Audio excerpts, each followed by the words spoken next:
भगवान की जय।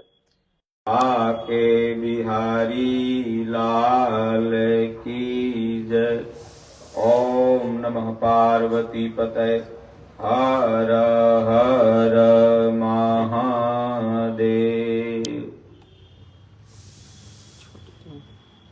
सज्जनों, आज की भगवत चर्चा में राजस्थान का एक बहुत प्यारा भजन है।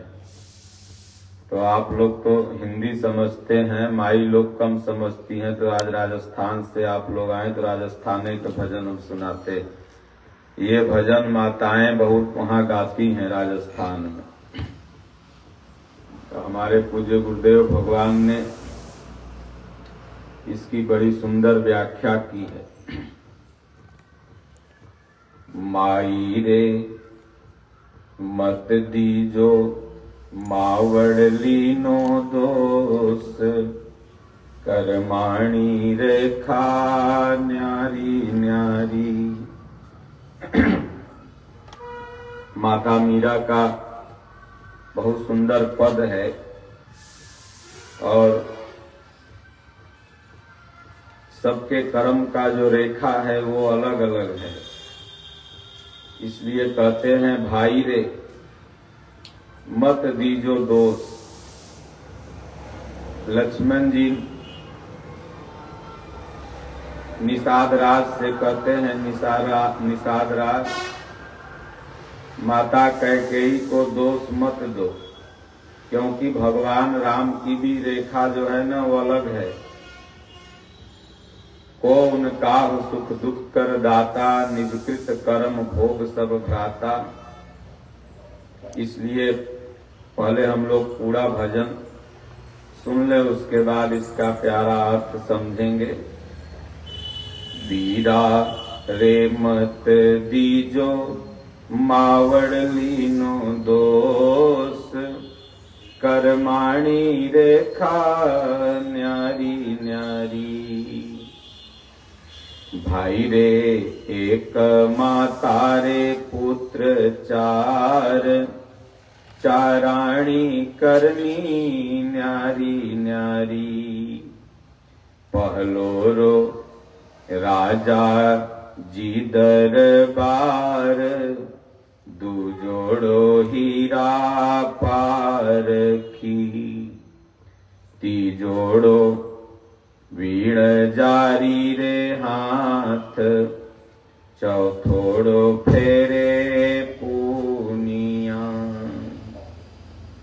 माई रे मत दीजो मावड़लीनो दोष, करमाणी रेखा न्यारी न्यारी। भाई रे मत दीजो मावड़लीनो दोष, करमाणी रेखा न्यारी न्यारी। ओ भाई रे एक माटीरा बर्तन चार, चाराणी करनी न्यारी न्यारी। पहलो दहीड़ो बिलोय, दूजोड़ो सिवरी ना दिया। तीजोड़ो पनिहारी रे शीस, चौथोड़ो जल जमुना गयो। भाई रे मत दीजो मावड़लीनो दोष, करमाणी रेखा न्यारी न्यारी। तीसरी पंक्ति में है कि एक गाऊ मारे बछड़ा चार, चाराणी करनी न्यारी न्यारी। पहलो रे सूरज जी साण, दूजोड़ो सिमरो ना दियो। तीजोड़ो घाड़ी वालो बैल, चौथोड़ो बंजारे ला दियो। भाई रे मत मत दीजो मावड़ लीनो दोष, कर्माणी रेखा न्यारी न्यारी। ओ भाई रे एक बेलरा तुम्बा चार, चाराणी करनी न्यारी न्यारी। पहलो हो सत गुरु वाले हाथ, दूजोड़ो जमना हालियो। तीजो रो तुमड़ारी बेल, चौथोड़ो भिक्षा मांगियो।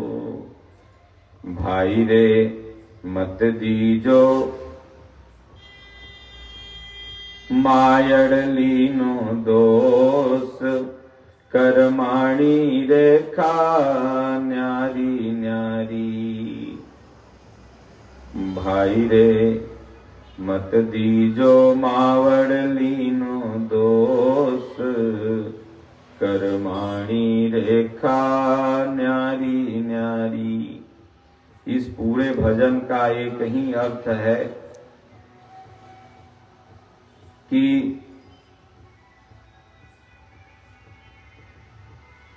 माता पिता को दोष मत दो।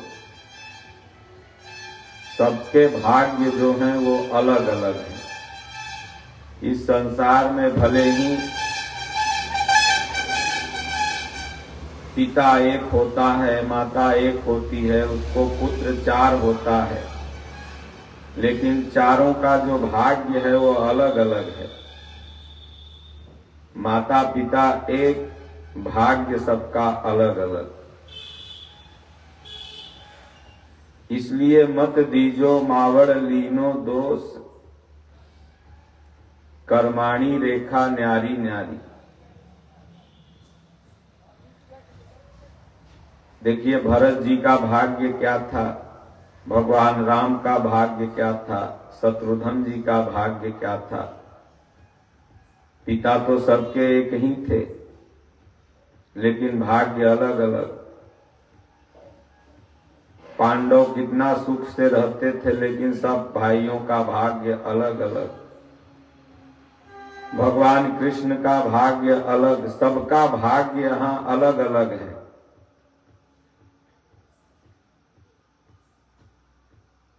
तो राजस्थान में माता मीरा और भगवान कृष्ण की भक्ति बहुत होती है। माता मीरा को मानने वाले बहुत हैं वहां, क्योंकि भगवान कृष्ण की सबसे ज्यादा भक्ति राजस्थान में होती है। तो इसलिए भाइयों, किसी को दोष मत दो। उदाहरण देते हुए 3 लाइन में इन्होंने 3 बात कहा कि भाई रे एक, माता रे पुत्र 4, चाराणी करनी न्यारी न्यारी। अब तो नारा लगता है 1 बच्चे होते हैं अच्छे, 2 बच्चे होते हैं अच्छे, लेकिन पहले भारत में 4 बच्चे तो जरूर सबके घर में होते थे। तो 4 बच्चे तो हो गए, लेकिन सबका भाग्य अलग अलग। पहले रो राजा रे दरबार, कोई राजा के दरबार में ही चला गया या राजा ही बन गया।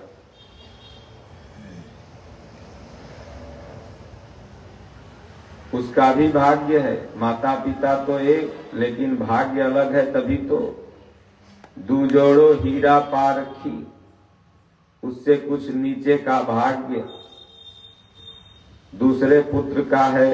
कहीं हीरा के फैक्ट्री में नौकरी लग गया, चाहे हीरा की दुकान में नौकरी लग गया, तो हीरा परखने लगा बैठ के आराम से। ज्यादा कष्ट जिंदगी में नहीं है। तीजोड़ो बन जारी रे हाथ, तीसरा अपना इधर उधर बाजार में कुछ काम धाम करने लगा।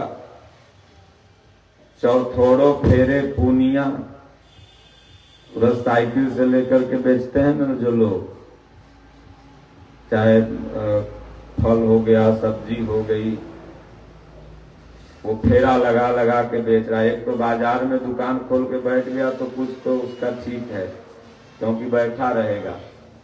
एक है साइकिल से गांव गांव घूम के, माता पिता एक लेकिन भाग्य सबके अलग अलग। इसलिए गोस्वामी तुलसीदास जी ने कहा मानस में कि प्रारब्ध जो है सबका अलग अलग है। गीता भी इसको मानती है, मानस भी। अब बहुत से लोग माता पिता को ही दोष देने लगते हैं कि तुम हमारे लिए किया क्या, बड़का को ज्यादा मानती हो, छोटका हमको कम मानती हो, उसको एक धूर ज्यादा दे दिया, एक बिस्सा, एक कट्ठा, एक बीघा, एक किला, हमको कम दिया। उनको दोष देना व्यर्थ है। उन्हें ये समझना चाहिए कि हमारे भाग्य में था नहीं, उसके भाग्य में था, उसको मिला। वो पढ़ा लिखा तो नौकरी ले लिया तो राजा के तरह रहने लगा, और तू जब पढ़े जाता था तो गुल्ली डंडा खेलता था, तो तू अब चलो वहीं चौराहे पर ऐसे लेबर जैसा खड़े रहो, कोई आएगा ले जाएगा, दिन भर काम करवाएगा, फेरे पुनिया। इसलिए माता पिता को दोष नहीं देना चाहिए। आप जैसा कर्म करते हैं वैसा ही आपका भाग्य बनता है। इसलिए लक्ष्मण जी कहते हैं निषाद राज को उनका सुख दुख कर दाता, निजकृत कर्म भोग सब भ्राता। जोग वियोग भोग भल मंदा, हित अनहित मध्यम भ्रम फंदा। तो कर्म से भाग्य को बदला जा सकता है। जहां कर्म से भाग्य बदलता, श्रम निष्ठा कल्याणी है। त्याग और तप की गाथा गाती जहां की वाणी है। तो इसलिए करत करत अभ्यास ते जड़मति होत सुजान, रसरी आवत जात ते सिल पर पड़त निशान। इसलिए कर्म करो, भाग्य बदलेगा। सिर्फ माता पिता को दोष देने से नहीं होगा कि उसको पढ़ाए हमको नहीं पढ़ाए। माता पिता तो समान प्रेम करते हैं सभी पुत्रों से। आगे की लाइन में कहते हैं कि ओ भाई रे, एक माटीरा बर्तन चार, चाराणी करनी न्यारी न्यारी। कुम्हार के यहाँ आप लोग गए होंगे जहाँ पर हड़िया बनती है, गगरी। यहाँ बगल में, हमारे आश्रम के बगल में ही एक कुम्हार हैं पंडित, वो हड़िया बनाते हैं। तो एक कुम्हार ने तो 4 हड़िया बना के रख दिया, लेकिन क्या वो कुम्हार जान रहा है कि इन 4 हड़िया का क्या भाग्य है? वो बस बना के पका के रख दिया। कोई आएगा बोलेगा भाई सकरात है, 1 हड़िया लाओ हमको, उसमें ले जाएगा, खूब बढ़िया दूध उठा करके दही जमा देगा। उस हड़िया का भी भाग्य है कि रात भर उसमें दही जमी रही। दूसरी हड़िया कोई कहेगा लाओ भाई हड़िया दो, गर्मी का समय है, गंगा दशहरा के दिन वो गर्मी जब आती है तो शंकर जी के शीश पर छेद करके गंगा जल डाल के उस हड़िया में टपक टपक गिरते रहता है, और गंगा दशहरा के दिन उसे उतार दिया जाता है। उस हड़िया का भी भाग्य है जो शंकर जी के शीशे पर बैठी हुई है। हड़िया तो कुम्हार ने बनाया 4, लेकिन 4 का भाग्य अलग।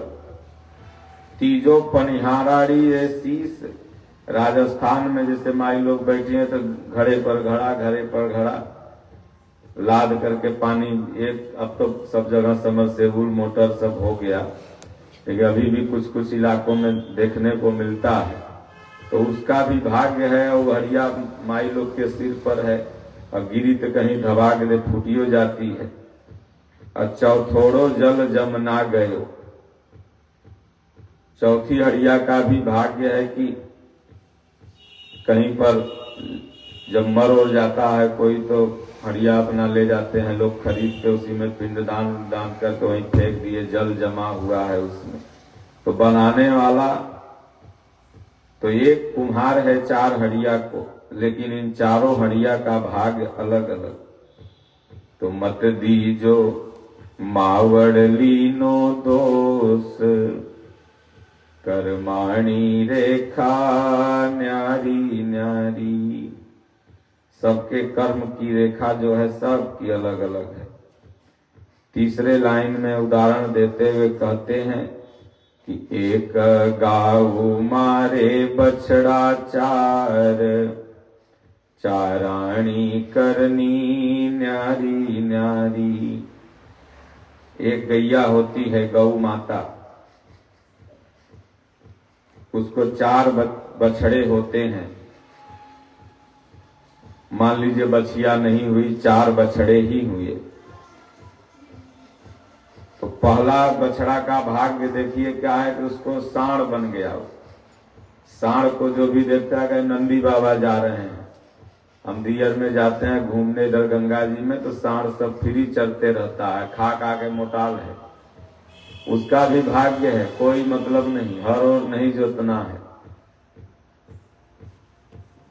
दूसरा तरह का भाग्य है उसी माँ के बछड़े का कि शिवरी नंदियो, दूजोड़ो सिमरो नंदियो।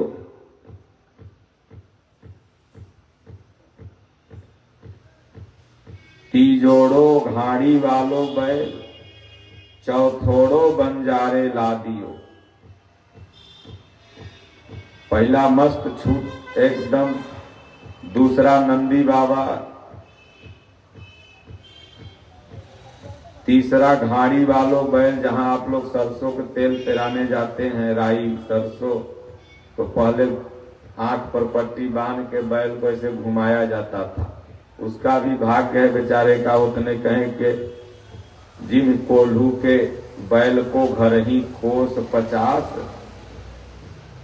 तो उसी में घूम रहा है और राई उसके झांस लग रही है। और चौथोड़ो बंजारे लादियो, कभी कभी देखिए उधर, अब तो बहुत कम देखने को मिलता है, चेरो वगैरह इधर बगल में है, वहीं पर 2 बैल बांध लेता था, भूसा लाद लेता था एकदम ऊपर तक। अब तो ठेला यंत्र हो गया, आप लोग की तरफ अभी भी देखने को मिलता है। तो बेचारा को बैलों को आंखों में आंसू बह रहा है, लेकिन लाद रहा है, पीछे पीछे मार रहा है। माई बाप तो उसका एक ही था, लेकिन 4 बच्चे जन्मे उसको, 4 बछड़े, और चारों का भाग्य अलग अलग है। कहते हैं इसलिए मत दीजो मावड़ लीनो दोष, इसलिए माता पिता को दोष मत दो कि हमारे लिए कुछ नहीं किए। अगर जीवन में सुख दुख आता है तो ये समझो कि ये हमारे भाग्य का ही फल है। और दोनों में समान रहने की चेष्टा जो करता है वही बुद्धिमान है। गीता में भगवान ने कहा सुखे दुखे समय कृत्वा लाभा लाभव जया जयो। अर्जुन, सुख और दुख में जो समान रहे, लाभ हानि में समान रहे, वही व्यक्ति बुद्धिमान है। तुम्बा का उदाहरण देते हुए कहते हैं कि ओ भाई रे, एक बेलरा तुम्बा 4, चाराणी करनी न्यारी न्यारी। पहलो हो सतगुरु वाले हाथ, दूजोड़ो जमना हालियो। तीजोड़ो तुमड़ारी बेल, चौथोड़ो भिक्षा मांगियो। माता मीरा अपनी माँ से पूछने लगी, नीचे बारात जा रही थी, तो माँ से पूछा कि माँ ये बारात किसकी है, शायद वहां बारात को बीदड़ा क्या बोलते हैं, बीदड़ी, बारात जब जाती है तब। तो माता मीरा की माँ ने कहा कि ये बारात जा रही है। बोले बारात क्या होती है? तो बोले इसमें शादी विवाह होता है, लड़की की लड़का का शादी होता है। तो माता मीरा छोटी थी, लगभग 8-9 बरस साल उम्र था। तो पूछी कि हमारा पति कौन है? तो माता मीरा की माँ ने कहा कि भी तुम छोटी हो, जब बड़ी होगी तब न। बोले नहीं मम्मी बताओ, जिद कर बैठी। तो एक कृष्ण भगवान के छोट के मूर्ति रखल था पूजा घर में, तो उधरे इशारा कर दी तुम्हारे वो पति हैं कृष्ण भगवान। तो माता मीरा ने मन ही मन भगवान कृष्ण को पति मान लिया। जब विवाह शादी का समय आया तो वो बोली माई तुमने तो हमारा विवाह कर दिया कृष्ण भगवान से, बचपन में बोली थी। तो उनकी माँ ने कहा कि अरे पागल, कहीं मूर्ति से भी किसी का विवाह आज तक हुआ है कि तुम्हारा होगा? तुम्हारे लिए तुम्हारे पिताजी ने भोजराज को बढ़िया वर हैं उन्हें चुन लिया है, उन्हीं से विवाह होगा। जबरदस्ती घर वालों ने कर विवाह कर दिया। लेकिन माता मीरा ने अपनी माँ से कहा कि माँ कच्ची हड़िया पर तो तुमने लिख दिया कि मेरा पति कृष्ण है। जैसे कच्चा हड़िया हो उस पर कुछ लिख के उसे आप पका दो तो वो मिटेगा नहीं, वो लिखा रहेगा। तो बचपन का जो उम्र है, दिमाग है, वो कच्चा होता है, दिल दिमाग। तो जो लिख दिया वो मिट नहीं सकता। फिर जब पति मर गए तब माता से कहीं कि तुम माता ये मत सोचो, हमारे भाग्य में यही लिखा हुआ था, मेरे पति भगवान हैं, कृष्ण भगवान है। कहें कि ऐसे पति को क्यों बरूं जो जन्मे मरी जाए, मीरा तो अविनाशी बरे की सुहाग अमर हो जाए। ऐसे पति का मैं वर्ण ही नहीं की थी कि वो जन्मे और मरे। हमने तो जो अविनाशी है उस भगवान कृष्ण को अपना पति मानी, और वो कभी भी जन्म नहीं सकता है न मर सकता है। भगवान कृष्ण की तो बहुत पटरानियां थी, रानियां थी, लेकिन माता मीरा और राधा जी इन दोनों का नाम अमर है। और माता मीरा भगवान में ही समाहित हो गई, इनका शव नहीं मिला था। जब शरीर छोड़ी तो इनका शरीर भगवान के हाथ में अपने आप समाहित हो गया। तो इसलिए माता मीरा कहती हैं कि आप रो मत, अपने सास ससुर को भी आप लोग भी मत रो, हमारे कर्म में यही लिखा हुआ था और हमने पति कभी इन्हें माना ही नहीं, इसलिए मैं सिंदूर भी नहीं मिटाऊंगी। तो माता मीरा भगवान कृष्ण के नाम पर ही सिंदूर लगाती थी। तो कहते हैं पहलो रे वो तुम्बा, जो महात्मा लोग भिक्षाटन करते हैं, कदुआ होता है ना इतना बड़ा कद्दू, लौकी, तो जब लौकी बड़ी होके रूढ़ होके सूख जाती है तो उसका बिया निकाल करके बीज और उसी का तुम्बा बनाते हैं। तो एक तुम्बा तो सदगुरु महात्माओं के हाथ में रहा, उसका भाग्य देखे। लौकी तो एक है, पेड़ एक है, लेकिन उसका भाग्य की महात्माओं के हाथ में आ गया। महात्मा लोग उससे प्रसाद बांटते हैं, उसी में से निकाल के पानी भी पी लेते हैं। दू जोड़ो जमना हालियो। फिर आप देखते हैं कि जब बीज उज आप पहले के समय में रखा जाता था तो एक तरह से वो रखने का बड़ा ऐसे लटका के उसी में बीज रख दिया जाता था, नेनुआ का, लौकी का, कदुआ का, घर में से टांगा रहता था और उसी में बीज रखा गया तो खराब नहीं होता था। और तीजोड़ो तुम बड़ारी बेल, चौथोड़ो भिक्षा मांगियो। चौथे का भाग्य हो गया कि उससे लेकर के लोग भीख भी मांगता है। एक जगह एक लौकी के 4 तंबूरे बने और चारों का भाग्य अलग अलग। इसलिए इस संसार में जो भी सुख अथवा दुख किसी को मिलता है उसका कारण आपका भाग्य है और आपका अपना कर्म ही है। दुनिया में कोई भी व्यक्ति सुख अथवा दुख किसी को नहीं दे सकता। आपका जो निजी कर्म है वो भाग्य में बदल जाता है और वहीं फिर आपको जाकर के रिटर्न मिलता है। इसलिए हमारे शास्त्रों में कहा गया कि अवश्यमेव भुक्तव्यम कृतः कर्म शुभाशुभम। शुभ कर्म जो आपने किया है यह भी एक समय ऐसा आएगा कि आपको मिलेगा। अशुभ कर्म आपने जो किया है यह भी एक समय ऐसा आएगा कि आपको मिलेगा। ये दोनों कहीं जाते नहीं हैं, ये आपके भाग्य में लिख दिए जाते हैं। व्यर्थ का आदमी दोष देता है कि हमें ये नहीं किया, हमें वो नहीं किया। इसलिए सुबह शाम जैसा गुरु महाराज बताते हैं कि कितनों व्यस्त समय रहे 10 मिनट जिसके लिए मनुष्य शरीर मिला है, बड़े भाग्य मानुष तन पावा, सुर दुर्लभ सब ग्रंथ ही गावा, साधन धाम मोक्ष करि द्वारा, पाई न जे परलोक समारा। मान के चलिए कि अगर आपकी उम्र 40 बरस है तो 40 बरस पहले भी कहीं रहे होंगे, वो याद नहीं है। क्योंकि आदमी कहीं उसकी आत्मा रहती है तभी तो दूसरे में आती है। तो इसलिए ये जो संसार में अभी दिखता है कि ये तई में तोर तोर तई माया, जामे बस यह जीव निकाया, तो इस जन्म में भी हम तय में कर रहे हैं और 40-50 बरस पहले जिस जन्म में रहे होंगे वहां भी तय में करते हैं। एक कुत्ता भी होता है तो देखते हैं वो भी लड़ता है, उसके पास भी तय में है, उसकी एरिया है। उस एरिया में अगर दूसरा कुत्ता आ जाएगा तो भूकना चालू कर देगा। ये हमारा कुतवा है ना, तो इतना भर के अपने आप को मालिक समझता है कि हम मालिक हैं, दूसरे को नहीं आने देता।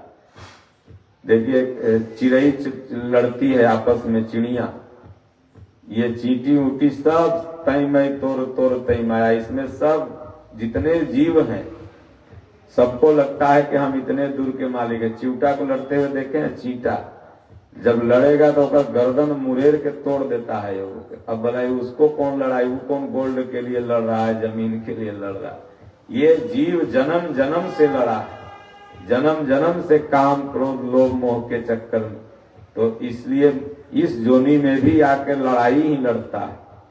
फिर जब इसको छोड़ के चला जाएगा, फिर कहीं मिल जाएगा तो फिर कहेगा ही मेरा है, ही मेरा।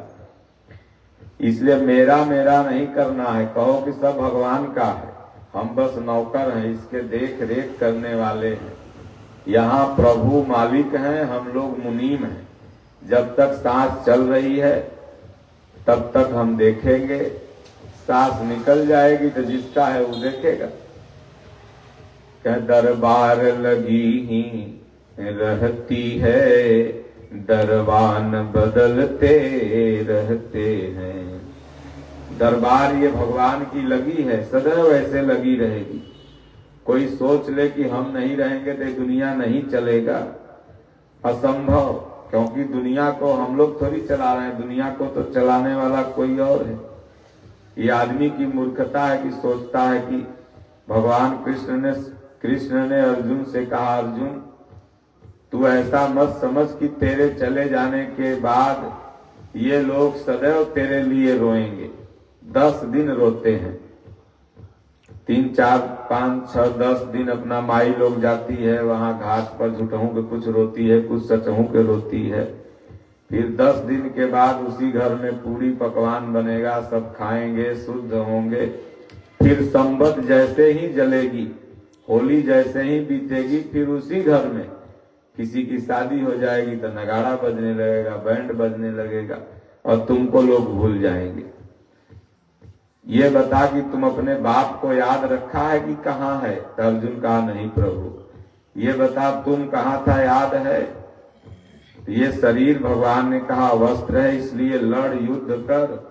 युद्ध कर मतलब इनको छोड़ने का मतलब मानसिक त्याग कर। भगवान कहते हैं वांसांस जीर्णानि यथा विहाय नवानि गृह्णाति नरो पराणि तथा शरीराणि विहाय जीर्णा नान्यानि संयाति नवानि देहि। अर्जुन, शरीर एक वस्त्र है, जैसे ही संस्कार पूरा होता है फिर दूसरा आ जाता है। जैसे आपका वस्त्र फटता है तो तुरंत जाते हैं राजस्थान के कोई मार्केट में खरीद के लेके नया आ जाते हैं। सेम उसी तरह हम लोग का ये शरीर दिख रहा है, ये सत्य नहीं है। क्योंकि आप लोग सब लोग अपना अपना बचपन का फोटो देखिए कैसा था, अभी का फोटो देखिए तो ये वो फोटो कहाँ गया, इसी शरीर में मर गया। तो ये हमारा अगर वो रियल रूप होता तो सदैव ऐसा ही न रहता। तो इसका मतलब वो रूप जो है रियल नहीं है बल्कि विनाशी है। और जो आज दिख रहा है यह भी ऐसा नहीं दिखेगा। बुढ़ापा में देखिए वही कितना सुंदर रहता है, फिर गाल फाल फटक जाता है। तो ये प्रति क्षण बदल रहा है। तो ये हम लोगों का निज स्वरूप नहीं है, निज स्वरूप है आत्मा।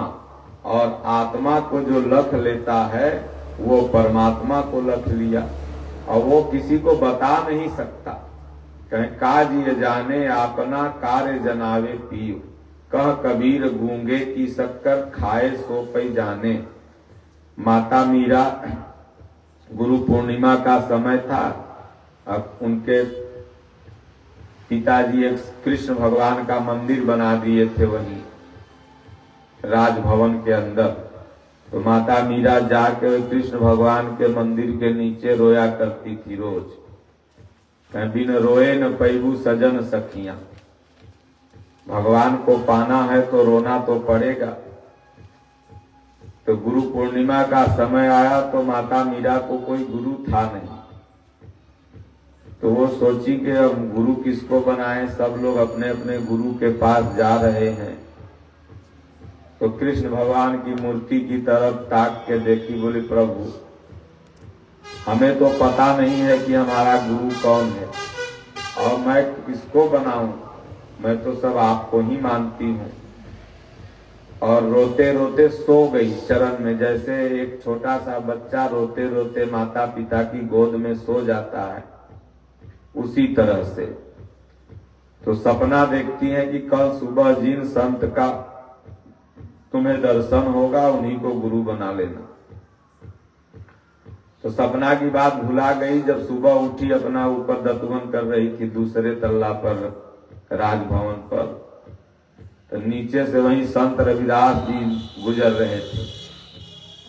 संत रविदास पर जैसे ही नजर पड़ी, माता मीरा को सपन का बात याद आ गया, दौड़ के गई, दंडवत की, बोली प्रभु हमें कृष्ण भगवान ने रात में स्वप्न दिया था जिन संत का दर्शन सुबह में होगा गुरु बना लेना, आप हमारे गुरु। तो संत रविदास जी ने भी कहा हमें भी भगवान ने इधर भेजे, हम जाने वाले थे किधर, भगवान ने कहा जाओ इस रास्ते से आ। इसलिए गुरु ढूंढा नहीं जाता है, जब आपका पुण्य पुरुषार्थ बढ़ जाएगा तो भगवान गुरु ढूंढ के दे देते हैं। तो इसलिए खूब भगवान का नाम ओम ओम राम राम, यही भगवान का नाम है। इसमें से जो अच्छा लगे इसका 10 मिनट 20 मिनट तो बैठ के जपना है, बाकी रोटी बनाते, खाना बनाते, खेत में काम करते, दुकान चलाते, जो भी जब समय मिले गाड़ी चलाते जपते रहिए। कोई खराब चीज तो है नहीं कि रिएक्शन करेगा। तो देखो जो मन में रखोगे सब भगवान पूरा कर देंगे, सदगुरु भी मिल जाएंगे। कहें जो इच्छा राखो मन माही, हरि प्रसाद कस दुर्लभ नहीं। तो आप लोग बहुत दूर से आए हैं, तो हम देखे कि भाई आप लोग राजस्थान से हैं, तो आज राजस्थानीय भजन सुना के इसका अर्थ बता देंगे। तो इसलिए मत दीजो मावड़ लीनो दोष, किसी को दोष नहीं देना है, दोष अपने भाग्य का है, अपने कर्म का है। जब सदगुरु मिल जाते हैं तो सारे दोष से मुक्त कर जीव को निर्दोष बना देते हैं। बोलिए श्री सद्गुरुदेव भगवान की जय। बोलो जय सिया राम, जय जय सिया राम। बोलो जय गुरुदेवम जय गुरुदेव। अब प्रभु कृपा करहु एहि भांति, शबत जी भजन करहु दिन राति। दीन दयाल बिरद संभारी, हरहु नाथ मम संकट भारी। मंगल भवन अमंगल हारी, उमा सहित जेहि जपत पुरारी। उमा कहूँ मैं अनुभव अपना, सतहरि भजन जगत सब सपना।